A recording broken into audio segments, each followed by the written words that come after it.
প্রিয় শিক্ষার্থী, আসসালামু আলাইকুম। ৮০ বলে দিয়ে গেল ফাঁকি আমাদের বাংলা ক্লাস, এখনো কিন্তু বাকি। ঠিক আছে, ক্লাসটি কিন্তু আমাদের কালকে হওয়ার কথা ছিল, তবে কিছু টেকনিক্যাল ডিফল্টের কারণে এবং ব্যক্তিগত কিছু সমস্যার কারণে কিন্তু আমাদের কালকের ক্লাসটা কালকে নেওয়া হয়ে ওঠেনি। তো সেই ক্লাসটা কিন্তু আজকে আমরা করতে চলে এসেছি এবং সেখানেও আমরা একটু লেট করে ফেলেছি, আমরা আন্তরিকভাবে দুঃখিত। নেক্সট দিন থেকে কিন্তু আমাদের শনিবারের ক্লাস শনিবারেই হবে এবং একেবারে যথাযথ সময়ে হবে। আমরা কিন্তু আজকের ক্লাসটি শুরু করব। তো বিদ্রোহী কবিতাটি আপনাদের কাছে কেমন লাগে একটু আমাকে জানাবেন, যে বিদ্রোহী কবিতাটা আপনাদের কাছে কেমন লাগে। ক্লাস শুরু করার আগে আপনাদের সাথে আমি একটু ছোট্ট গল্প শেয়ার করি। দেখেন, কথার কথা, বাংলাদেশ ক্রিকেট খেলার কথা যদি বলেন তাহলে আপনারা কি জানেন যে বাংলাদেশের সাকিব আল হাসান ক্রিকেট অনেক ভালো খেলে বা তার লেভেলের প্লেয়ার পাওয়া খুব বেশি দুষ্কর বা কঠিন। সেই সময়ে হঠাৎ করে দেখলেন মুস্তাফিজ, একটা তরুণ ছেলে, এসে খুব ভালো বল করছে, খুব ভালো পারফর্ম করে নিজের মানে একটা জাত চেনালো বা সবার কাছে পরিচিত মুখ হয়ে উঠলো। এই যে ব্যাপারটা, একই ব্যাপার ঘটেছে আমাদের কাজী নজরুল ইসলামের সাথে। দীর্ঘ সময় জুড়ে যখন কবিতা, সাহিত্য, গল্প, উপন্যাস, ছোট গল্প, প্রত্যেকটি ব্যাপারে রবীন্দ্রনাথ ঠাকুরের একছত্র আধিপত্য ছিল এবং সকলে মনে করত বাংলা সাহিত্যে একমাত্র রবীন্দ্রনাথ ঠাকুরই সফল লেখক এবং এই যুগে রবীন্দ্রনাথ ঠাকুর ছাড়া কেউ হয়তো বা এত সুন্দর করে, এত মিষ্ট ভাষায়, এত সুদূর প্রসারী চিন্তা ভাবনায় এত সুন্দর রচনা করতে পারবে না। তখনই আবির্ভাব হলো কাজী নজরুল ইসলামের এবং কাজী নজরুল ইসলাম এই বিদ্রোহী কবিতার মাধ্যমে তিনি তার প্রতিভা, তিনি তার লেখন শিল্প, এই ব্যাপারগুলো নিয়ে কিন্তু তিনি সমগ্র জাতির সামনে কিন্তু একটা হিরোতে পরিণত হলো এবং তার এই লেখনীর মাধ্যমে কিন্তু তিনি যুগের পর যুগ আমাদের কাছে অমর হয়ে থাকবেন। এবং বিদ্রোহী কবিতাটা পড়তে গিয়ে আপনাদের কঠিন লাগতে পারে, অর্থ বুঝতে আপনাদের কঠিন লাগতে পারে, কিন্তু আজকে যখন আমরা পড়বো আপনারা কিন্তু দেখবেন কত চমৎকার ভাষায়, কত সুন্দর সাহিত্য রচনা করে গেছেন তিনি। ওকে, আমি আর একটু কমেন্ট দেখে আমাদের ক্লাসটা শুরু করে ফেলবো। প্রভা বলেছেন কেমন আছেন ভাইয়া?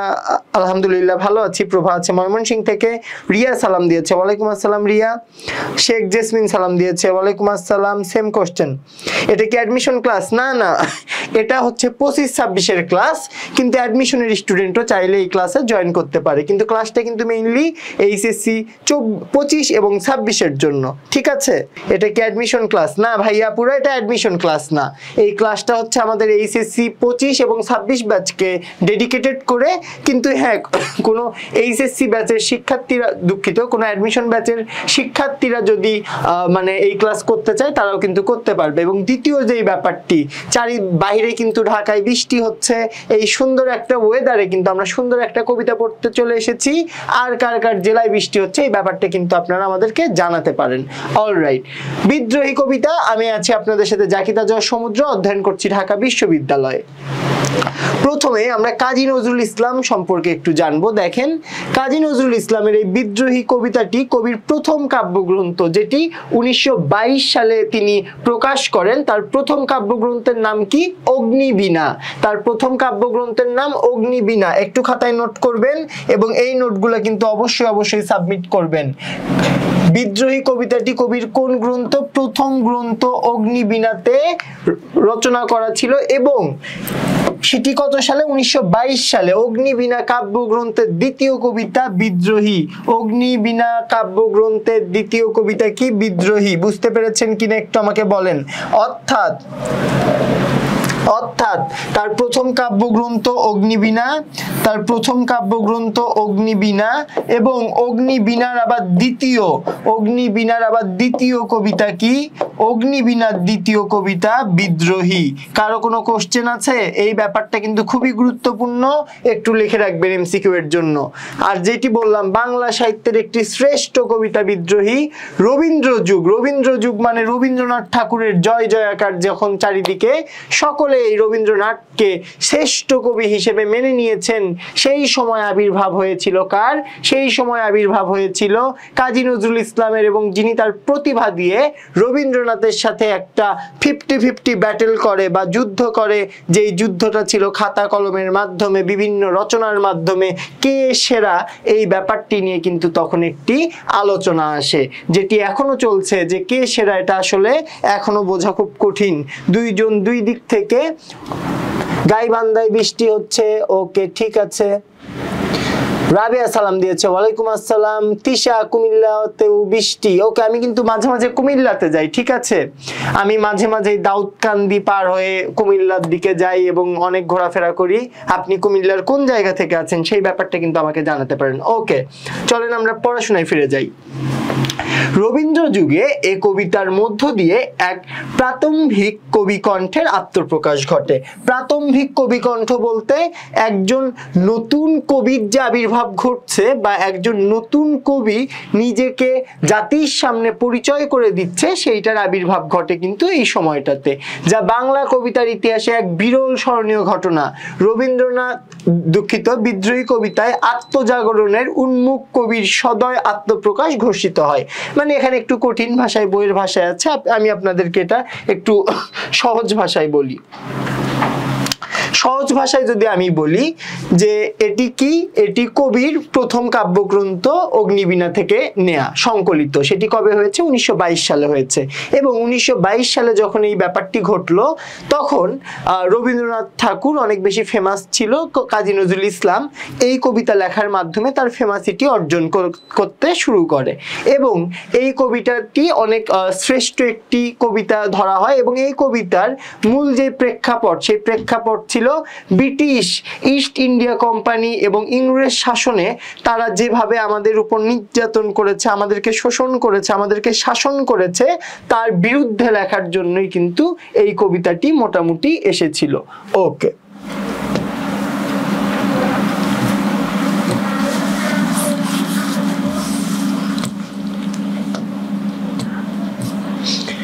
এই কবিতায় সংযুক্ত আছে ঔপনিবেশিক শাসনের বিরুদ্ধে কবির ক্ষোভ ও বিদ্রোহ। কবি সকল অন্যায় অনিয়মের বিরুদ্ধে বিদ্রোহ ঘোষণা করতে গিয়ে এই কবিতাটি রচনা করেন, ঠিক আছে।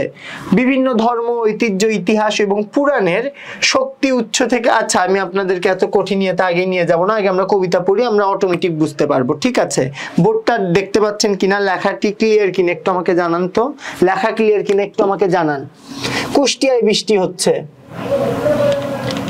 আমার বাসায় সারাদিন কারেন্ট নাই। ইস, এই দুঃখ, হতাশা, যন্ত্রণা নিয়ে আপনারা কিভাবে বেঁচে আছেন জানি না। কারেন্ট নেই মানে ওয়াইফাই নেই, ফোনে চার্জ নেই, এই ব্যাপারটা খুবই কঠিন। ওকে, যাই হোক, দ্রুত আপনার বাসায় কারেন্ট আসুক এই কামনা করে আমরা কিন্তু পরবর্তী জায়গায় চলে যাচ্ছি। আমরা কবিতাটি পড়তে যাই। ওকে, আমি খুব সুন্দর করে আবৃত্তি করার চেষ্টা করব, জানি হয়তো বা খুব ভালো করে হবে কিনা জানি না। আমরা কবিতাটি বোঝার চেষ্টা করব, মূল ভাবটি বোঝার চেষ্টা করব। বলো বীর, বলো উন্নত মম শির, শির নেহারি আমারি নত শির ওই শিখর হিমাদ্রির। আমি চিরদুর্গম দুর্বিনীত নিঃশংস মহাপ্রলয়ের আমি নটরাজ। আমি সাইক্লোন, আমি ধ্বংস, আমি মহাভয়, আমি অভিশাপ পৃথ্বীর। দেখেন এই কবিতা দ্বারা যে ব্যাপারটি বোঝানো হয়েছে, বীরদেরকে বা যাদের সাহস আছে, যাদের শক্তি আছে, তাদেরকে কি করতে বলেছে? তাদের শির বা তাদের মস্তক বা তাদের মাথাকে উঁচু করে বাঁচতে বলা হয়েছে। বলো বীর, বলো উন্নততম শির, মানে কি? যারা বীর আছে তারা তাদের মাথাটাকে না নুইয়ে, তারা তাদের মাথাটাকে সোজা রেখে সগৌরবে আত্মমর্যাদা নিয়ে তারা কি করবে? দাঁড়িয়ে থাকবে, বসে থাকবে, বা যেটাই করুক, তাদের মাথাটা সবসময় সোজা রাখতে বলেছে, বা তাদের যেই মর্যাদাটা সেটি ধরে রাখতে বলেছে। দ্বিতীয় লাইন, শির নেহারি আমারি নত শির ওই শিখর হিমাদ্রির। তাহলে দেখেন এই লাইন দ্বারা কি বুঝিয়েছে? শির মানে কি? মাথা। নেহারি মানে কি? দেখে। আমারি মানে আমার। নতশির মানে মাথা নিচু। শিখর মানে কি? চূড়া, পর্বতের চূড়া অথবা শীর্ষ। এটাকে পর্বতের চূড়া বলছি ইনফরমালি, এটা মেইনলি শীর্ষ, কোনো কিছুর একেবারে উপরের অংশকে শীর্ষ বলা হয়। হিমাদ্রির মানে কি বলেন? হিমাদ্রির মানে কার জানা আছে একটু আমাকে বলেন, হিমাদ্রির মানে কি? হিমাদ্রি মানে কি পাহাড়, হ্যাঁ এটা হিমালয় পাহাড় বুঝিয়েছে, মেইনলি এটা হিমালয় পাহাড় বুঝিয়েছে। তার মানে কি যে শির নেহারি আমারি, আমার মাথা এই আমি যে মাথা উঁচু করে আছি সেটা দেখে, বা আমার মাথা উঁচু করা দেখে, নতশির মাথা, আমার মাথা উঁচু করা দেখে কে মাথা নিচু করেছে? পর্বতের চূড়া বা পর্বতের শীর্ষস্থান কি করেছে? মাথা নিচু করেছে। মানে পর্বত কিন্তু সব থেকে উঁচু পর্বত না হিমালয়? হিমালয়ও আমার আত্মসম্মান বা আমার আত্মমর্যাদা বোধ বা আমার মাথা উঁচু করে থাকা দেখে মাথা নিচু করে ফেলেছে, বা আমার সামনে পাহাড়ের চূড়াও নিচু, এই ব্যাপারটি বোঝানো হয়েছে। আমি চিরদুর্গম দুর্বিনীত নিঃশংস মহাপ্রলয়ের আমি নটরাজ, আমি সাইক্লোন, আমি ধ্বংস, আমি মহাভয়, আমি অভিশাপ পৃথ্বীর। পৃথ্বীর মানে পৃথিবীর, পৃথ্বীর মানে কি? পৃথিবীর। এখন দেখেন আমি আগে আপনাদেরকে একটু ভাবটা বুঝাই কবিতা দ্বারা কি বুঝিয়েছে, তারপর আমি এই লাইনগুলো ব্যাখ্যা করি। প্রথম কথা, বিদ্রোহী মানে আপনারা বুঝতেই পারছেন, বিদ্রোহীকে আমরা যদি খুব ইনফর্মাল ভাষায় বলি বা বইয়ের ভাষায় না বলে আমরা স্বাভাবিক জীবনে যেই সকল ভাষা ইউজ করি সেগুলো দিয়ে বলি, বিদ্রোহী কবিতা বলতে আমরা কি, বিদ্রোহী কবিতা বলতে আমরা বুঝতেছি এমন ভাবে প্রতিবাদ করব যে আমার সামনে অন্যায় হলে আমি সেটা মানবো না, প্রত্যেকটা অন্যায়ের আমি কি করব? প্রতিবাদ করব।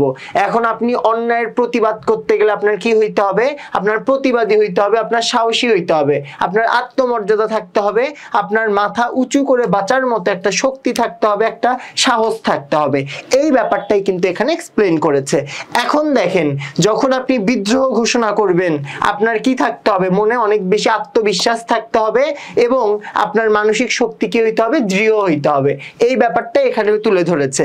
তো এখন কবি যখন এই অন্যায় জুলুম নির্যাতন দেখে ব্রিটিশদের বিরুদ্ধে একটি কবিতা লিখছেন, তিনি অনেক বেশি প্রতিবাদী হয়ে উঠেছেন। সেই প্রতিবাদী হয়ে তিনি কি করছেন? বিভিন্ন ধরনের প্রকৃতির নিয়ামকের সাথে তিনি কিন্তু তুলনা করছেন, এবং এই জন্যই এই কবিতাটি এত বেশি স্পেশাল। দেখেন আমি চিরদুর্গম, দুর্গম মানে কি? যেখানে যাওয়া সহজ না, দুর্বিনীত। বিনয় মানে কি? ভদ্রতা। এখানে তিনি দুর্বিনীত বা এখানে তিনি ভদ্র থাকবেন না। এখন যারা ভদ্র তারা কি করে? মা বাবা মানে মা বাবার কথা বাদই দেই, মানে অন্যরা অন্যায় করতেছে তারা দেখতেছে না, চুপচাপ দাঁড়ায় আছে, বসে আছে, কিন্তু তিনি বলতেছেন যত প্রকার অন্যায় আছে সেগুলোর সাথে তিনি বিনীত না, সেগুলোর সাথে তিনি কি? সেগুলোর সাথে তিনি দুর্বিনীত বা সেগুলো তিনি মানেন না।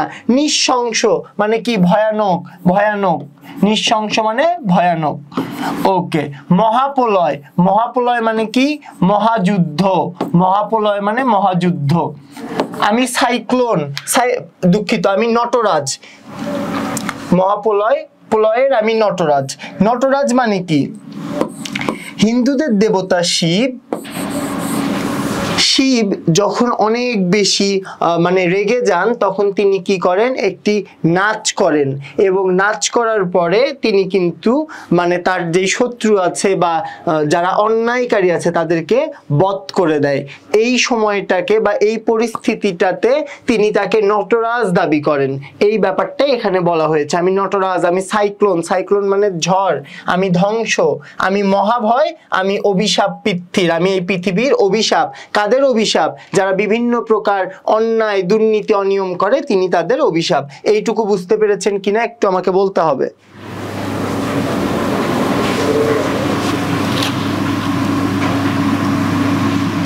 বেনের ছেলে মানে কি?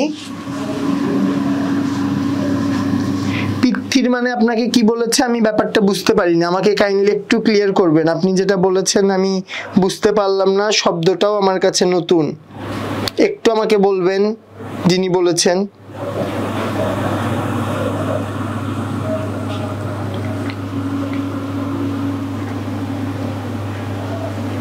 একটু আমাকে বলবেন। পৃথ্বী মানে পৃথিবী, এবং পৃথ্বীর আরেকটা সিনোনিম আছে সেটা হচ্ছে পৃথিবীর মাতা। এখন হিন্দু পুরাণ অনুযায়ী পৃথিবী বা এই পৃথিবী তার যেই মাতা তাকে বলা হয় পৃথ্বী, কিন্তু আপনি যে বেনের ছেলে বললেন না কি বললেন এই ব্যাপারটা আমি বুঝলাম না।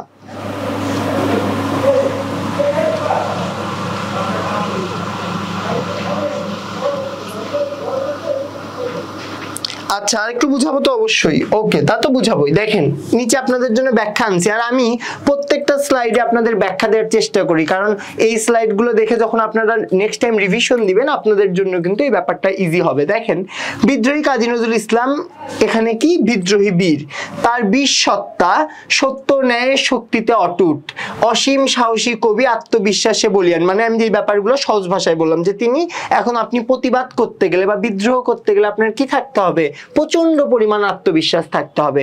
আত্মজাগরণ, আত্মজাগরণ মানে বোঝেন, মানে আপনার মনের ভিতর থেকে একটা জাগরণ সৃষ্টি হয়েছে বা সচেতনতা সৃষ্টি হয়েছে। যেমন এই যে কোঠা আন্দোলনে প্রত্যেকটা শিক্ষার্থীর মনে যেই সচেতনতা সৃষ্টি হয়েছিল সেটাকেই কি বলে, সেটাকেই বলে হচ্ছে আত্মজাগরণ বা নিজের মনে জেগে ওঠা।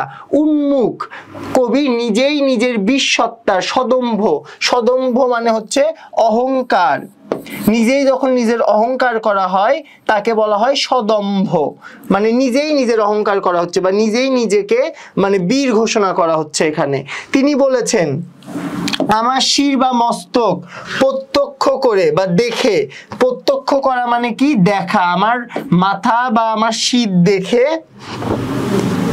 হিমালয়ের শিখর বা শীর্ষ চূড়া পর্যন্ত মাথা নত করে আছে। মানে আমি যখন মাথা উঁচু করি হিমালয় পর্যন্ত লজ্জায় মাথা নামিয়ে নেয় বা মাথা নিচু করে আছে।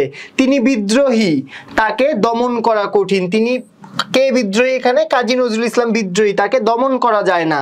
এই যে চিরদুর্গম মানে হচ্ছে যাকে দমন করা যায় না, যাকে দমন করা যায় না তাকে এক কথায় কি বলে, চিরদুর্গম। তিনি শত্রুর কাছে মানে তিনি শত্রুর সাথে যখন ফেস হন তখন তার মধ্যে কি থাকে না, শিষ্টাচার থাকে না, বিনয় থাকে না, ভদ্রতা থাকে না, নম্রতা থাকে না, মানে তিনি তখন হিংস্র হয়ে যান। বা আপনি যখন আপনার শত্রুর সাথে মোকাবেলা করবেন, যুদ্ধ করবেন, তখন কি আর আপনারা গিয়ে শত্রুকে বাবু সোনা বললে হবে? হবে না। আপনি যখন যুদ্ধ করবেন তখন তো আপনার রাগান্বিত হয়ে যাইতে হবে। তাছাড়া আপনি মারামারি করবেন, আগেই যে আপনি শত্রুকে যদি জোকস বলেন, শত্রুর সাথে হাসাহাসি করেন, তাহলে শত্রু তো আপনাকে মেরে দিয়ে চলে যাবে, আপনাকে পাত্তাই দিবে না। শত্রুর সাথে কি করতে হবে? শত্রুর সাথে আপনাদের খুব গম্ভীরভাবে জিনিসটাকে ফেস করতে হবে। একটু কমেন্ট দেখি কারো কোনো কোশ্চেন আছে নাকি এর মধ্যে। শীর্ষচূড়া মানে হচ্ছে শীর্ষচূড়া মানে হচ্ছে সব থেকে উপরের স্থান যেটা, সেটাকে বলা হয় শীর্ষচূড়া। আপনারা গাছের কথা যদি বিবেচনা করেন, মগডাল, গাছের মগডাল হচ্ছে গাছের শীর্ষচূড়া, আর শীর্ষচূড়া বলতে সব থেকে উপরের স্থান।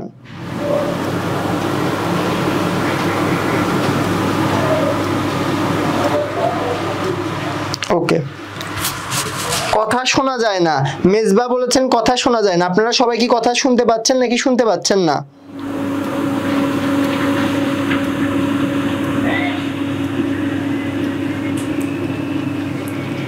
আমার কথা কি আপনারা শুনতে পাচ্ছেন নাকি শুনতে পাচ্ছেন না? একটু কাইন্ডলি বলবেন। মেজবা বলেছে আমার কথা শোনা যাচ্ছে না।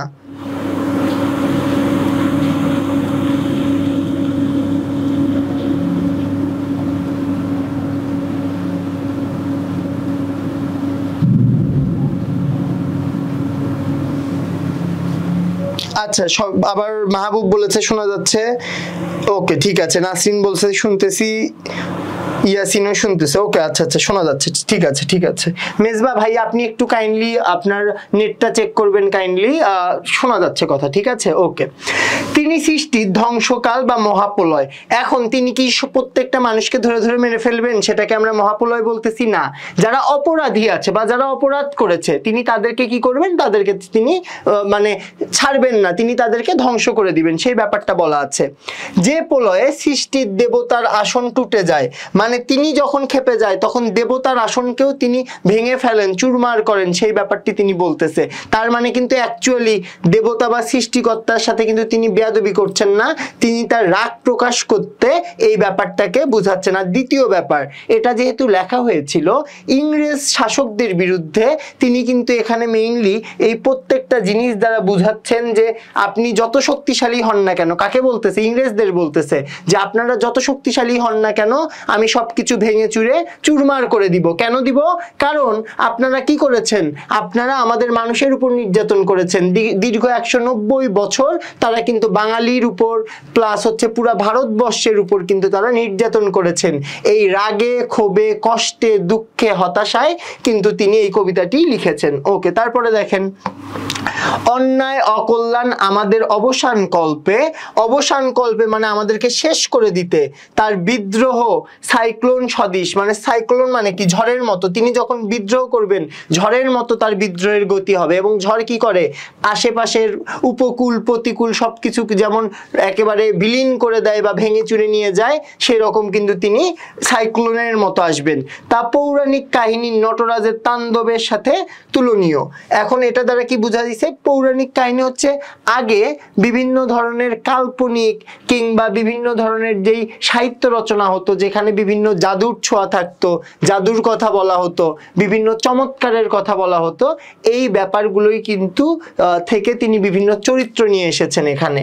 তারপরে কি বলেছেন দেখেন, তিনি নিজে ভয় শূন্য, মানে তিনি কাউকে ভয় পায় না, কিন্তু বা অথচ অন্যায়কারীদের জন্য মহাভয়, মানে তিনি কাউকে ভয় পান না, কিন্তু যারা অন্যায় করে তাদের জন্য তিনি কি মহাভয় দ্বারা বুঝাইছে, তাদেরকে তিনি কিন্তু ছাড়বে না বা তাদের জন্য তিনি ভয় সৃষ্টি করবে। পৃথিবীর সমস্ত শোষক নির্যাতকের জন্য তিনি অভিশাপ স্বরূপ, অর্থাৎ পৃথিবীতে যারা বিভিন্নভাবে শোষণ করে, নির্যাতন করে, অত্যাচার করে, অবহেলা করে, মানুষের অধিকার ছিনিয়ে নেয়, তাদের জন্য কিন্তু তিনি কি করবে? তাদের জন্য তিনি অভিশাপ স্বরূপ নেমে আসবে। এইটুকু ক্লিয়ার হয়েছে কিনা আমাকে একটু বলতে হবে। ওকে, সাদিয়া বলেছে শোনা যায়, মায়া বলেছে শোনা যায়। ওকে, সাদিয়া আফরিন আছে এইচএসসি 24। আচ্ছা আচ্ছা, ঠিক আছে ঠিক আছে।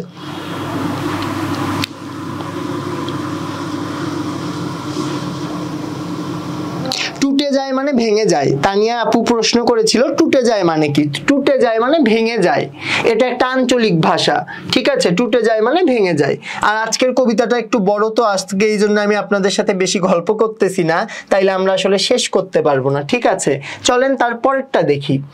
আমি দুর্বার, আমি ভেঙে করি সব চুরমার, আমি অনিয়ম উশৃঙ্খল, আমি দলে যাই যত বন্ধন, যত নিয়ম কানুন শৃঙ্খল, আমি মানি না কোনো আইন, আমি ভরা তরি করি ভরা ডুবি, আমি টর্পেডো, আমি ভীম ভাসমান মাইন, আমি দুর্জটি, আমি এলোকেশে ঝড় আকাল বৈশাখীর, আমি বিদ্রোহী সুত বিশ্ববিধাত্রীর।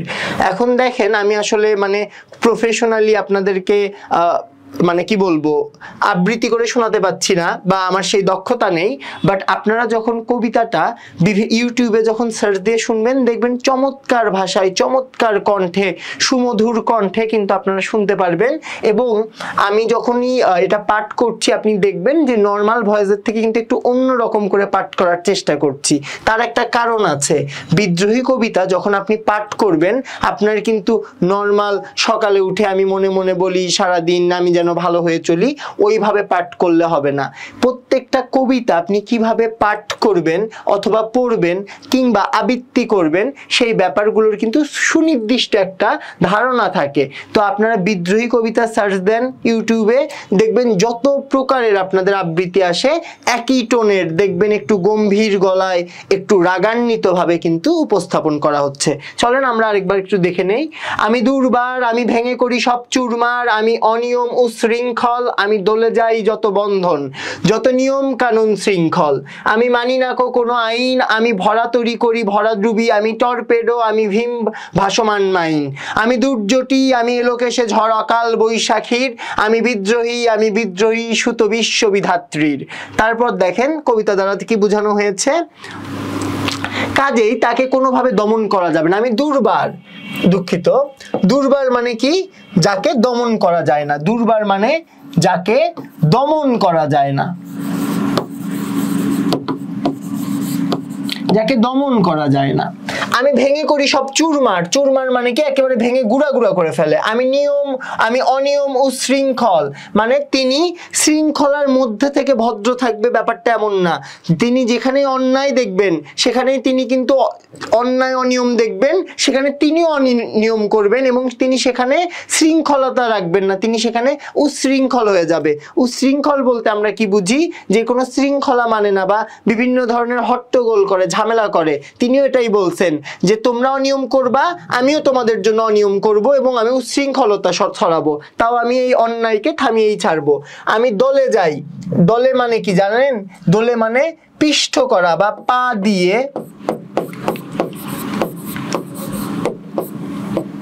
দিয়ে মানে এটাকে অনেক ভাষায় বলা যায়। আমি আঞ্চলিক ভাষায় যদি বলি, আমি নর্মালি বলি পা দিয়ে মারিয়ে যাওয়া বা পা দিয়ে পিষে যাওয়া, সেটাকে বলা হয় দলে যাই। এখানে বইয়ে দেখবেন যে একটা কমা আছে, ঠিক আছে?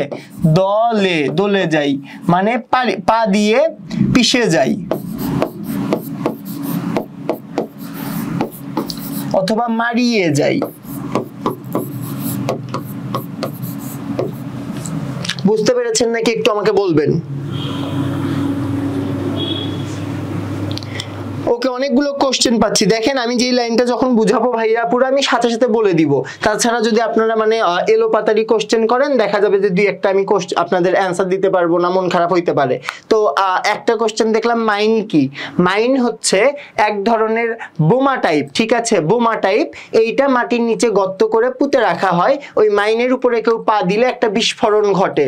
মাইনের ভিতরে কি থাকে জানেন? স্প্রিং থাকে। মাইনের ভিতরে এইরকম স্প্রিং থাকে এবং নিচে এখানে একটা বম থাকে এবং এটা মাটির নিচে পুঁতে ফেলা হয়। এখন কেউ যদি এসে নিজের পা এখানে দেয়, এই স্প্রিংটা ডেবে যায় এবং এই যে পা দিল তার ওজনটা একেবারে ডাইরেক্ট বমের এখানে একটা বাটন থাকে, এই বাটনে প্রেস হয়ে একেবারে বিস্ফোরণ হয়। এখন আপনারা বলতে পারেন মাইন কেন ব্যবহার করা হয়? যেই সকল জায়গায় নিরাপত্তা দিতে হবে, মানে এখানে আমি কাউকে আসতে দিব না, সেখানে চারদিক দিয়ে মাইন বিছানো হয়। কেউ যদি ওখানে আসতে যায় বা ওই মাইনের উপরে পা দেয়, একটা ব্লাস্ট হয়ে তার হাত পা উড়ে যায় এবং সে মানে আপনারা বলতে পারেন নিরাপত্তার সাথে মাইন ব্যবহার করা হয়। ওকে, আমি দলে যাই যত বন্ধন, মানে যত বন্ধন আছে আমি সবকিছু পিষে ফেলে যাই। যত নিয়ম কানুন শৃঙ্খল মানে যত শৃঙ্খলা আছে সেগুলো আমি সবকিছু পিষে ফেলে যাই। আমি মানি না কোনো আইন, আমি কোনো আইন মানি না। আমি ভরাতরি করি ভরা ডুবি। এখন তার ভরাতরি মানে কি জানেন? যেই নৌকা, তরি মানে কি জানেন? তরি মানে হচ্ছে নৌকা, লিখে নেন। তরি মানে নৌকা। ভরা তরি মানে যেই তরিটা ভরা থাকে। ভরা ডুবি মানে ডুবে ফেলানো, মানে তিনি ভরা নৌকাকে ডুবিয়ে ফেলতেও কোনো মানে গ্লানি বোধ করেন না। তিনি ভরা নদীকেও, দুঃখিত, ভরা, আচ্ছা কমেন্ট করেছেন কি ভীম মানে ভীষণ। আচ্ছা, ভীম মানে ভীষণ না, ভীম মানে ভীষণ ভয়ানক।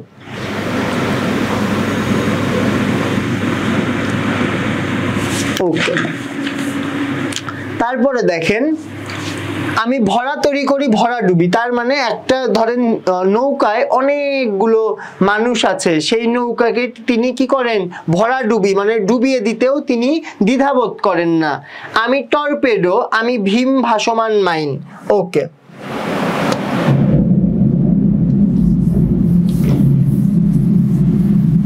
ভীম মানে কি? ভীষণ ভয়ানক। ভীমের আপনারা অর্থ দুইটা পাবেন, কোথাও কোথাও দেখবেন ভীম মানে শুধুমাত্র ভীষণ, কিন্তু অ্যাকচুয়ালি ভীম মানে হচ্ছে ভীষণ ভয়ানক। ভীম মানে ভীষণ ভয়ানক।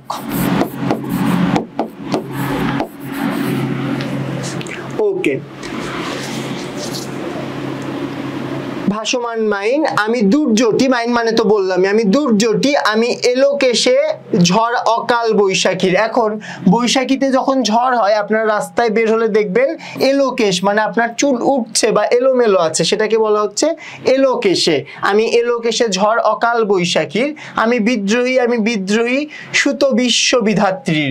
সুত মানে লেখেন পুত্র বা ছেলে।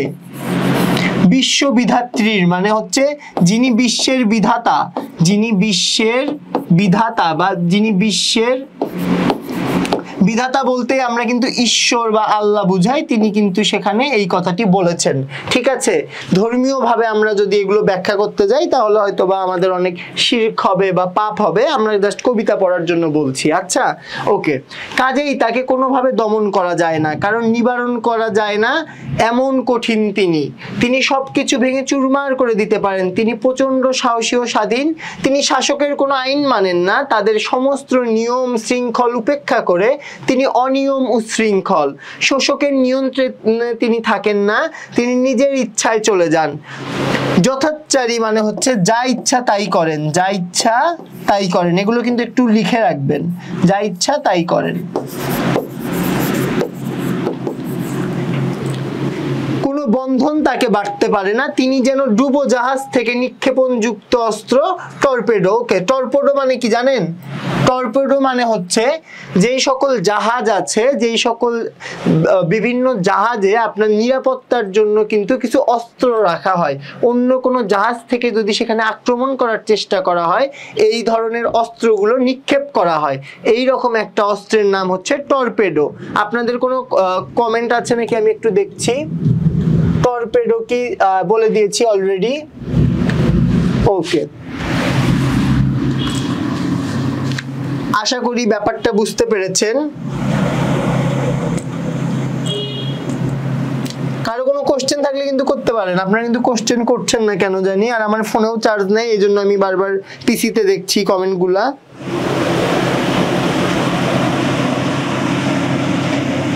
আচ্ছা, ভীম ভাসমান মাইনটা বুঝতে পারেননি।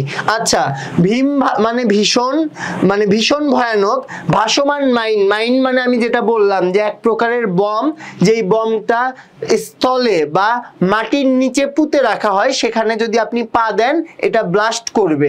তিনি এখানে বলেছেন আমি ভীম ভাসমান মাইন, মানে আমি ভীষণ ভয়ানক মাইন, মানে মাইন হচ্ছে একটা বোমা, আমি ভীষণ ভয়ানক মাইন বা বোমা, আমার উপরে যদি কেউ বসে সে মানে কি হবে, বিধ্বস্ত হবে। ভীম ভাসমান মাইন বুঝতে পেরেছেন কিনা বলেন। কি কবিতা এইটা? এইটা হচ্ছে আপনার বিদ্রোহী কবিতা। সাউন্ড হচ্ছে এটা হচ্ছে আপনার হচ্ছে বজ্রপাত হচ্ছে। ঠিক আছে, বাইরে প্রচন্ড পরিমাণ বৃষ্টি।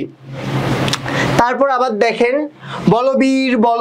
বলবীর চির উন্নত মম শির, আমি সৃষ্টি, আমি ধ্বংস, আমি লোকালয়, আমি শ্মশান, আমি অবসান, আমি নিশাবসান, আমি ইন্দ্রাণী, সুত হাতে চাঁদ ভালে সূর্য, মম এক হাতে বাঁকা বাঁশের বাঁশুরি, আর হাতে রণতুর্য, আমি বেদুইন, আমি চেঙ্গিস, এটা ভুল আছে এখানে, এটা হবে চেঙ্গিস, আমি চেঙ্গিস।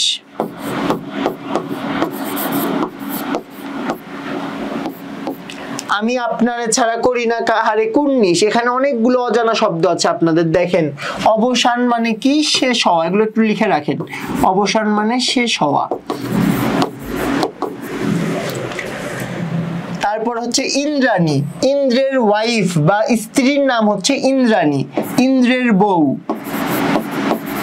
ইন্দ্রকে বলেন হিন্দু ধর্ম মতে তাদের একজন ঈশ্বর। সুত মানে কি বলেন? ইন্দ্রাণী, সুত মানে ইন্দ্রাণীর পুত্র, খালি সুত মানে হচ্ছে পুত্র। তারপরে দেখেন ভাল মানে কি, ভাল মানে কপাল, ভাল মানে হচ্ছে কপাল। আমি অর্থগুলো লিখে আবার আলাদা আলাদা করে এক এক করে বুঝাই দিব। চেঙ্গিস খানকে বলেন, চেঙ্গিস খান হচ্ছেন একজন বীর যোদ্ধা। কুর্নিশ করা মানে হচ্ছে মাথা নত করা, মাথা নত করা। এবার আপনারা আশা করি বুঝতে পেরেছেন। কবি গর্বিত যে তিনি বীর, বলবীর চির উন্নত মমশির, কবি এটা নিয়ে গর্ববোধ করে। মর্যাদায় তিনি চির উন্নত, তার শিল্প মস্তক জগতের মর্যাদার শীর্ষে অবস্থান করে, কারণ তিনি অসত্য অসুন্দরকে ধ্বংস করে সত্য সুন্দরকে গড়ে তুলতে জানেন। যারা সামাজিক, আচ্ছা তো কাহিনীর মধ্যে আমরা যাব না, আমরা নর্মালি দেখি। আমি সৃষ্টি, আমি ধ্বংস, আমি লোকালয়, আমি শ্মশান। তিনি লোকালয় শ্মশান, তিনি সৃষ্টি করবেন, তিনি ধ্বংস করবেন। মানে তিনি বলতেছেন যদি অন্যায় হয় আমি যেমন ধ্বংস করব, যদি ন্যায় থাকে আমি আবার নতুন করে আরো সুন্দর কিছু সৃষ্টি করব। আমি অবসান, আমি নিশাবসান।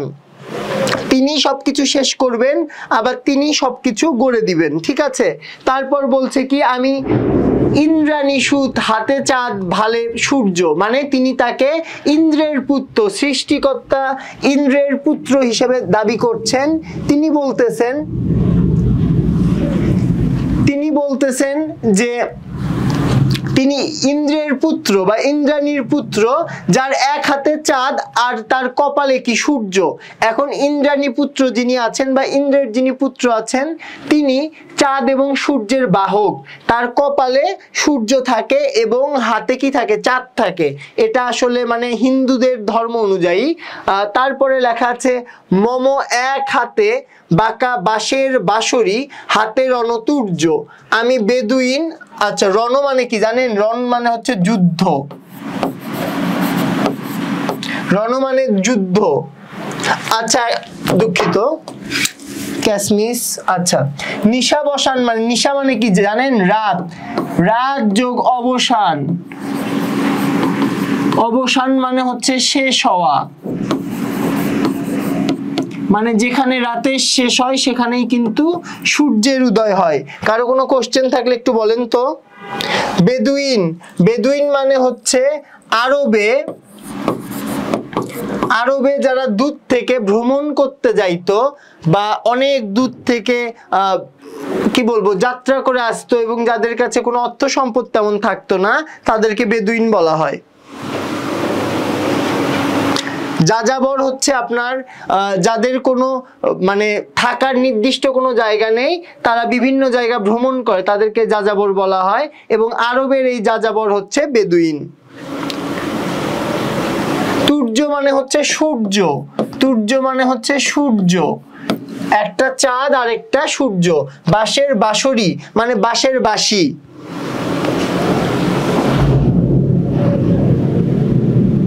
কি বলেছেন আপনারা, আমি বুঝিনি এটা।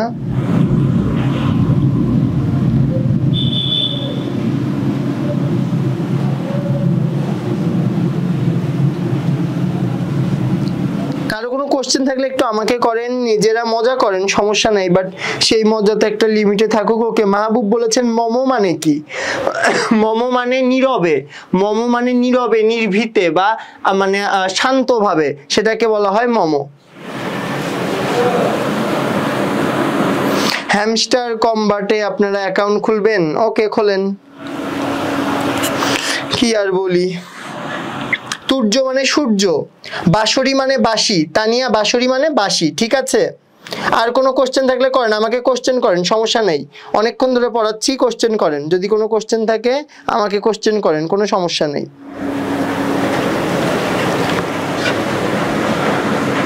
আর যারা রিঅ্যাক্ট দিচ্ছেন না তারা একটা রিঅ্যাক্ট দিয়ে দেন, ঠিক আছে, তারা একটা রিঅ্যাক্ট দিয়ে দেন। ওকে, আশা করি বুঝতে পেরেছেন মেইন যে ব্যাপারটা এখানে। এইখান থেকে পড়েন তাইলে বুঝবেন। একদিকে মানুষের জন্য তার গভীর ভালোবাসা, কোন লাইন এটা? এক হাতে তার বাঁকা বাঁশের বাঁশরি আর এক হাতে রণসূর্য, তার মানে এখান থেকে আমরা দেখলেই বুঝতে পারবো তিনি রাতের অন্ধকার দূরকারী সূর্যালোকের মতো মানুষের পরাধীনতা নিশাবসানকারী ইন্দ্রাণীর পুত্র জয়ন্ত সদৃশ। জয়ন্তকে জানেন?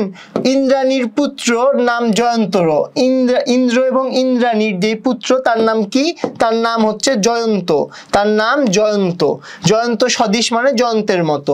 একদিকে মানুষের জন্য তার গভীর ভালোবাসা, অন্যদিকে সেই ভালোবাসা রক্ষার জন্য বিদ্রোহ। এখন আপনি যখন মানুষকে ভালোবাসবেন, সেই মানুষকে যারা অত্যাচার করে তাদেরকে ঘৃণা করবেন, এটাই তো নরমাল। তো এই ব্যাপারটাই বলছে যে একদিকে তিনি যেমন মানুষকে ভালোবাসে, অন্যদিকে সেই ভালোবাসার মানুষকে রক্ষা করার জন্য তিনি কি করেন? বিদ্রোহ করেন। তাই তিনি এক হাতে বাঁকা বাঁশের বাঁশরি বা বাঁশি, বাঁশরি বা বাঁশি এবং অন্য হাতে যুদ্ধাস্ত্র নিয়ে কি করেন? শত্রুর মুখোমুখি হন। তিনি একজন বীর। আরব দেশের যাযাবর জাতি বেদুইন কিংবা মোগল জাতির নেতা বীর যোদ্ধা চেঙ্গিস খান। বললাম না চেলিস না, এটা হচ্ছে চেঙ্গিস। তিনি কি? মোগলদের বীর একজন যোদ্ধা, সেই বৈশিষ্ট্য কিন্তু তার মধ্যে আছে। আবার তিনি কিন্তু কি করেন? এটা নিয়ে গর্ববোধ করেন এবং তিনি কি করেন না? নিজেকে ছাড়া অন্য কাউকে কুর্নিশ করেন না বা কারো সামনে মাথা নত করে না। ক্লিয়ার কিনা একটু আমাকে বলতে হবে যে ভাইয়া ক্লিয়ার। তারপর দেখেন আমি বলো ঈশান বিশানে ওঙ্কার। ওঙ্কার মানে মেইনলি হচ্ছে, দুঃখিত, ওঙ্কার হচ্ছে ঈশ্বরের হুঙ্কার। ওঙ্কার মানে ঈশ্বরের হুঙ্কার।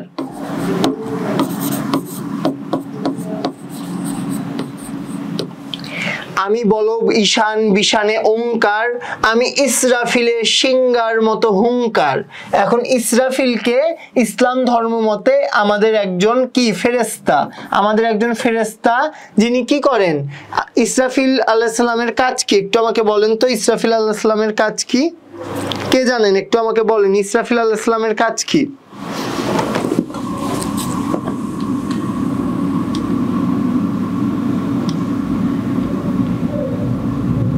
শ্মশান। শ্মশান হচ্ছে হিন্দুরা মারা যাবার পর তো তারা কবর দেন না, তারা যেটা করেন তারা লাশটাকে পুড়িয়ে ফেলেন। তো যেখানে এই লাশটাকে দাহ করে সেটাকে কি বলা হয়, সেটাকে আপনার বলা হয় শ্মশান। ওকে, ইসরাফিল হচ্ছেন আমাদের একজন ফেরেশতা। এখানে বলছেন আমি ইসরাফিলের সিংহার মহা হুঙ্কার। এখন ইসরাফিল আলাইহিস সালাম যখন সিংহায় ফু দিবেন তখন কি হয়ে যাবে, তখন কিন্তু তিনি কিন্তু মেইনলি আমাদের কিয়ামতের যেই ব্যাপারটা বা আমাদের যখন মহাপ্রলয়টা হবে, মহান আল্লাহ তাআলার নির্দেশে তিনি কি করবেন, সিংহায় ফু দিবেন, সমস্ত সৃষ্টি কিন্তু তখন কি হয়ে যাবে, মানে প্রচন্ড শব্দে হুঙ্কারে কিন্তু তখন সৃষ্টিগুলো ধ্বংস হতে শুরু করবে। তো সেটা বলেছে আমি ইসরাফিলের সিংহার। সিংহা মানে কি বলেন, সিংহা মানে কি, কার জানা আছে বলেন, সিংহা মানে কার জানা আছে বলেন?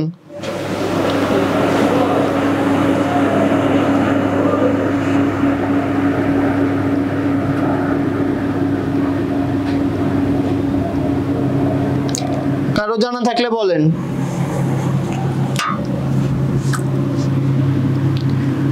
ওকে, আমি ইসরাফিলের সিংহার মহা হুঙ্কার, আমি পিনাক পানির ডমরু ত্রিশূল। এখানে কিছু ব্যাপার আছে দেখেন, এখানে কিন্তু আপনাদের অনেক কিছু না জানার মতো অনেক কিছু আছে। এখন প্রথম কথা, সিংহায় ফু দেওয়া এই ব্যাপারটা যারা ইসলাম ধর্মের তারা কিন্তু সকলেই বোঝেন যে একটা সিংহায় যখন ফু দিবে বা একটা বিশেষ ধরনের একটা, ওইটা কিন্তু বাঁশির মতোই বিশেষ ধরনের বাঁশি, সেখানে যখন ফু দিবে তখন কি হবে, পৃথিবী ধ্বংস হয়ে যাবে। এবং এখানে আরেকটা জিনিস আপনারা দেখতেছেন, পিনাক পানির ডমরু ত্রিশূল। এখন ডমরু কি আর ত্রিশূল কি? হিন্দুদের ধর্মের মতে আপনার শিব যখন নৃত্য করে, হাতে একটা ঢোল, এই পাশে এক অংশ এই পাশে এক পোর্শন, এই ঢোলটাকে বলা হয় ডমরু। আর ত্রিশূল কি, ত্রিশূল হচ্ছে এই রকম যেই যন্ত্রাংশ, দুঃখিত, এই রকম যেই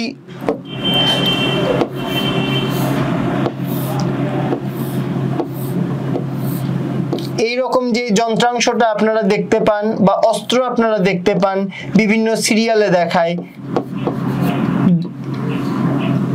আমার একটু বেশি হয়ে গেছে এখানে,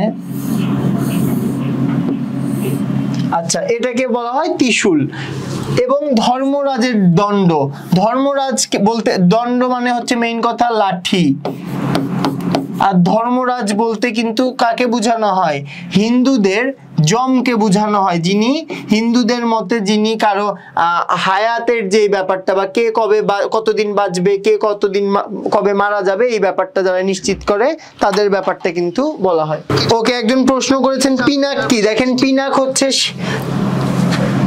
হচ্ছে শিবের একটা অস্ত্র, মেইনলি এটা একটা ধনুক, ঠিক আছে। পিনাক পানির মানে কি, শিবের এক ধরনের ধনুক বা অস্ত্র। মিম বলেছেন ক্লিয়ার, তানিয়াও পিনাকের কোশ্চেনটা করছিলেন, পিনাক হচ্ছে শিবের অস্ত্র। আর কোনো কোশ্চেন, আর কোনো কোশ্চেন কারো কাছে? ওকে,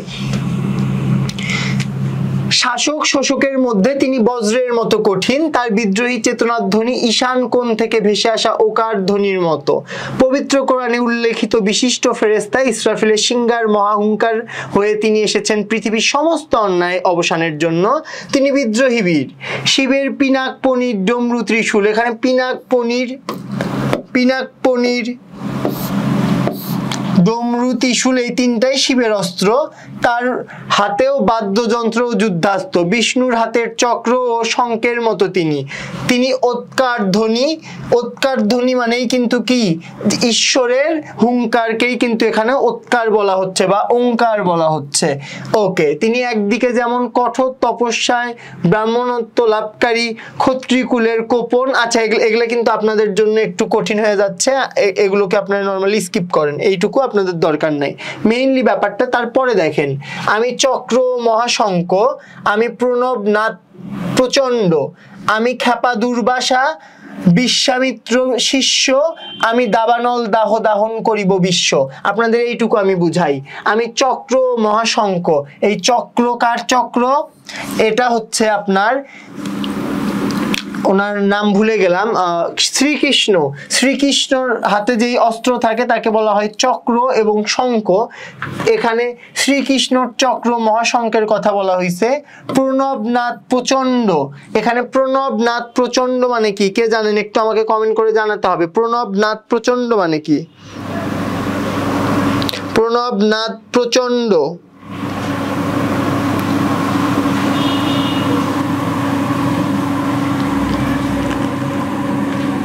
একটু আমাকে বলতে হবে। খ্যাপা দুর্বাসা, সবগুলোর আমি অ্যান্সার দিব। প্রণবনাথ মানে বিষ্ণুর অস্ত্র। প্রণবনাথ মানে বিষ্ণুর অস্ত্র। আপনারা বিভিন্ন বইয়ে বিভিন্ন ধরনের ব্যাখ্যা পাবেন, এটার একটা কারণ আছে, বুঝছেন? মানে একটা কবিতা যখন লেখা হয়, কবি আসলে কোন জিনিসটা চিন্তা করে লিখছেন, যখন আপনাদেরকে যারা এক্সপ্লেইন করবে তারা নিজেরাও কিন্তু কনফিউজ থাকে। কারণ বাংলা এক একটা শব্দের হাজার হাজার মিনিং, এমন শব্দ আছে। তো সেই ক্ষেত্রগুলোতে কিন্তু অনেক জায়গায় আপনারা অনেক ধরনের প্রশ্ন পাবেন, ঠিক আছে? আপনারা কিন্তু অনেক জায়গায় অনেক ধরনের প্রশ্ন পাবেন তখন। আর কোনো কোশ্চেন থাকলে করেন।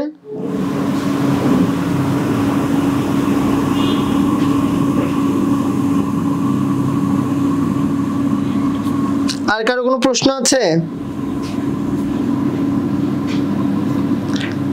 একজন লিখেছেন ধর্মরাজকে, যমকে ধর্মরাজ বলা হয়, এটা তো ওকে, হিন্দুদের জন্য এটা জানার কথা, মুসলমানরা এটা নাও জানতে পারেন আপনারা। ধর্মরাজ হচ্ছে কে? ধর্মরাজ হচ্ছে যম, বা তাদের যম হচ্ছেন তাদের, আমাদের যেমন আজরাইল আলাইহিস সালাম আমাদের জান কবজ করে, হিন্দুদের মতে যম দ্বারা তাদের জান কবজ করা হবে, বা তাদেরকে মুক্তি দেওয়া, তাদেরকে মানে পৃথিবীতে পাঠানো, পৃথিবী থেকে নিয়ে যায়, এই ব্যাপারগুলো যম করেন। আমি খ্যাপা দুর্বাসা। দুর্বাসাকে, দুর্বাসা একজন হচ্ছেন সাধক, কিন্তু তিনি খুব মানে কি, মানে তিনি খুব ক্ষিপ্র মস্তিষ্কের, বা তিনি অল্পতেই ক্ষেপে যান, তিনি এই জন্য তাকে বলা হয় খ্যাপা দুর্বাসা। মানে এমন এক ধরনের সাধু যিনি খুব সহজেই ক্ষেপে যান, বা খুব সহজেই অন্যজনকে কি করেন, অভিশাপ দেন। কোনো কোশ্চেন কি লিখেছেন? বিশ্বামিত্র কি? বিশ্বামিত্র একজন সাধক, এবং তিনি খুবই মানে একজন বড় লেভেলের একজন সাধক ছিলেন এবং অনেক পাওয়ারফুল ছিলেন, ঠিক আছে? তিনিও একজন সাধক ছিলেন। একজন কোশ্চেন করেছেন দাবানল কি? দাবানল হচ্ছে আপনাদের পাহাড় থেকে মাঝে মাঝে আগুনের ফুলকো আসে, এবং এই অনিয়ন্ত্রিত আগুনটা বনে লাগে, বনে লাগার পরে পুরা বন এই অনিয়ন্ত্রিত আগুন দ্বারা পুড়ে যায়, এটাকে বলা হয় দাবানল। দাহ মানে পোড়ানো, দাহন মানে হচ্ছে পোড়ানো, দাহ মানেও পোড়ানো। এখন যেটা বলেছেন যে আমি চক্র ও মহাশঙ্ক, আমি প্রণবনাথ প্রচণ্ড, আমি খ্যাপা দুর্বাসা বিশ্বামিত্র শিষ্য, আমি দাবানল দাহ দাহন করিব বিশ্ব। তার মানে কি, তিনি বিভিন্ন ধরনের মানে ঈশ্বরদের অস্ত্রের নাম বর্ণনা করতেছেন, তারপর তিনি বলতেছেন তিনি খ্যাপা দুর্বাসা, মানে দুর্বাসা ঋষির মতো তিনি অনেক বেশি বদমেজাজি, এবং তিনি বিশ্বামিত্রের মতো, বিশ্বামিত্রের শিষ্য বা একজন মহাঋষির তিনি শিষ্য। তিনি দাবানল মানে অনিয়ন্ত্রিত আগুন তিনি দাহ করবেন বা পুড়িয়ে ফেলবেন, সবকিছুকে তিনি পুড়িয়ে ফেলবেন। আমি উন্মন মন উদাসীর, আমি বিধবার বুকে ক্রন্দন শ্বাস হুতাশ, আমি হুতাশীর।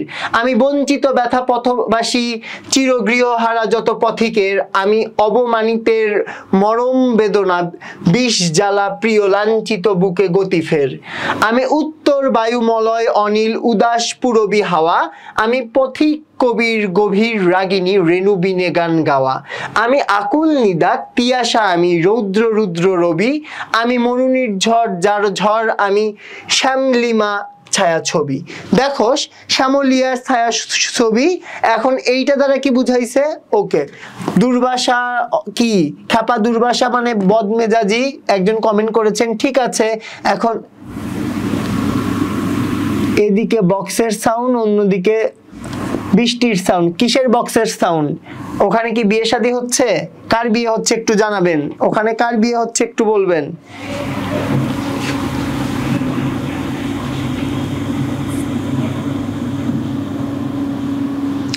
ওকে, বিদ্রোহী কবি কাজী নজরুল ইসলাম মানবিক বলে তিনি উদাসীনতার কারণে যেমন বুঝতে পারেন তেমনি হা হুতাশের কষ্ট বুঝতে পারেন। এখানে দেখেন কি বলছে, বিধবার বুকের কোন্দন শ্বাস হা হুতাশ আমি হুতাশীর, মানে যার বুকে কষ্ট সেই ব্যাপারগুলো তিনি কিন্তু বুঝতে পারেন। তারপর যত বঞ্চিত আছে তাদের ব্যথাও তিনি বুঝতে পারেন, এবং অবমানিতদের মরম বেদনা, যারা অপমানিত হয় বা অবমানিত হয় তাদের মরম বেদনা, বিষ জ্বালা লাঞ্ছনা তিনি কিন্তু এগুলো বুঝতে পারেন। তারপর তিনি সারা বিশ্বের বায়ুকে বা বাতাসকে 3 ভাগে ভাগ করে, উত্তর বায়ু মলয় অনিল, উত্তর বায়ু মলয় অনিল আর উদাস পুরবী বা মেইনলি হচ্ছে পুরবী। তার মানে বিশ্বের বায়ুকে তিনি কয় ভাগে ভাগ করে লিখে নেন, উত্তর বায়ু মলয় অনিল আর পুরবী হাওয়া। আমি পথিক কবির গভীর রাগিনী রেণু বিনে গান গাওয়া, আমি আকুল নিদাক তিয়াসা, আমি রৌদ্র রুদ্র রবি, আমি মরুনির ঝড় যার ঝড়, আমি শ্যামলিমা ছায়া ছবি। এইটুকু নিয়ে কোনো কোশ্চেন আছে? ও গায়ে হলুদ, তো মিম আপনি গায়ে হলুদে না গিয়ে কেন ক্লাস করছেন? আপনার তো উচিত ছিল এখন গায়ে হলুদে যাওয়া। ক্লাস তো মাঝে মাঝেই হয়, কিন্তু বিয়ে শাদী কিন্তু খুব কম কম হয়, তাই ক্লাসটা দ্রুত শেষ করেই কিন্তু বিয়েতে চলে যান, ঠিক আছে? অলরাইট, তো এই জায়গাতে আসলে বোঝার কিছু নেই, ইম্পর্টেন্ট লাইনও নেই, এই জন্য এটাকে আমি স্কিপ করছি। মম মানে কিন্তু এখানে কিন্তু 2টা মিনিং, আরেকটা লিখে নেন। মম দ্বারা আমার বুঝায় আবার শান্ত বুঝায়, ঠিক আছে? মম দ্বারা আমার বুঝায় শান্ত বুঝায়। এখানে কিন্তু আপনারা কি পেয়ে যাচ্ছেন, আমি কিন্তু আপনাদের জন্য এখানে কিন্তু সুন্দর করে শব্দার্থগুলো এখানে আপনাদের জন্য দেওয়া আছে, আমরা একটু দেখি। মম মানে আমার বা শান্ত, দুর্গম মানে যাকে দমন করা যায় না, দুর্বিনীত যিনি বিনীত নয়, নিঃশংস মানে হিংস্র, পৃথ্বী মানে পৃথিবী, দুর্বার মানে নিবারণ করা যায় না, উশৃঙ্খল মানে শৃঙ্খলাহীন, শ্মশান মানে কি? শ্মশান মানে হিন্দুদেরকে যেখানে পোড়ানো হয় বা শবদাহের স্থান, ভালে মানে কপালে, রণতুর্য রণসিংহা বা যুদ্ধ ঘোষণা। আচ্ছা, রণতুর্য এখানে তুর্য মানে কিন্তু সূর্য, ঠিক আছে? তুর্য মানে সূর্য। ওকে, তারপরে দেখেন হুঙ্কার গর্জন ধর্মরাজকে, আচ্ছা দুঃখিত দুঃখিত দুঃখিত, ধর্মরাজ কিন্তু যুধিষ্ঠির, ঠিক আছে? বলে না সত্যবাদী যুধিষ্ঠির, সেটা কিন্তু ধর্মরাজ, যম কিন্তু ধর্মরাজ না। এটা আমি বলতে গিয়ে কিন্তু একটু স্কিপ করে ফেলছি, ভুল করে ফেলছি। ধর্মরাজ হচ্ছে যুধিষ্ঠির, ঠিক আছে? দাবানল মানে বনে গাছে গাছে ঘর্ষণের ফলে যে আগুনের সৃষ্টি হয়, এটা আমি বলেছি। দাহন মানে কি? পোড়ানো, ঠিক আছে? মুস্তাক বলেছেন ঠিক কথা ভাই, আপনার বিয়ে কবে? আল্লাহ, আমি তো একটা শিশু এখনো, এখনই কেন বিয়ে? আমার বিয়ে হতে আরো 20-30 বছর দেরি আছে, আপনাদের বিয়েরও পরে। উন্মন মানে অন্যমনস্ক বা উদাস, পথবাসী মানে হচ্ছে নিরাশ্রয়, অবমানিত মানে অবহেলিত, অপমানিত, অসম্মানিত। মলয় অনিল মানে মলয় পর্বত থেকে আসা স্নিগ্ধ বাতাস, একটা পর্বত হচ্ছে মলয় পর্বত, সেই পর্বত থেকে আসা স্নিগ্ধ বাতাসকে বলা হয় মলয় অনিল। বেনুবিন মানে বাঁশ নির্মিত বাদ্যযন্ত্র, তিয়াসা মানে তৃষ্ণা বা পিপাসা। তো এই পর্যন্ত কোনো প্রশ্ন আছে কিনা বলেন?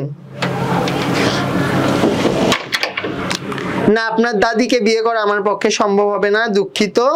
ওকে, যাই হোক, তো আজকে ক্লাসটা নিয়ে কারো কোনো কোশ্চেন থাকলে করতে পারেন। আশা করি যে আজকের ক্লাস নিয়ে আপনাদের কোনো কোশ্চেন নেই। আর বিদ্রোহী কবিতাটা আসলে অনেক বড় কবিতা, তো এখানে আসলে আপনাদের সাথে গল্প করার যে ব্যাপারটা, এটা আজকে আমি ইচ্ছা করে স্কিপ করছি, কারণ তাহলে হয়তো আমরা শেষ করতে পারতাম না, এটা একটা ব্যাপার। এবং দ্বিতীয় যেই ব্যাপারটা সেটা হচ্ছে আমরা কিন্তু আজকে এই কবিতার মূল যেই ব্যাপারগুলো সেগুলো বোঝার চেষ্টা করেছি। আমরা কিন্তু এই কবিতার কবি পরিচিতি সম্পর্কে জানার চেষ্টা করেছি এবং কিছু শব্দার্থ দেখার চেষ্টা করেছি। কিন্তু এই কবিতা যেহেতু ইম্পর্টেন্ট, এই কবিতার আমি একটা পিডিএফ আপনাদেরকে দিয়ে দিব, আপনারা আমাদের সিআরএমির গ্রুপেই সেটা পেয়ে যাবেন। এবং সেই সাথে এই কবিতার উপর কিন্তু একটা পরীক্ষাও হবে, সেই পরীক্ষাটাও কিন্তু আপনারা ভালো করে দিয়ে ফেলবেন। তো আজকে পর্যন্ত রাখছি, সবার জন্য অসংখ্য শুভকামনা জানিয়ে শেষ করছি। নাহি যেতে দিতে চাই তবু যেতে দিতে হয়, তবু চলে যায়, সেভাবেই আজকের ক্লাসটিও কিন্তু শেষ করছি। আসসালামু আলাইকুম সবাইকে।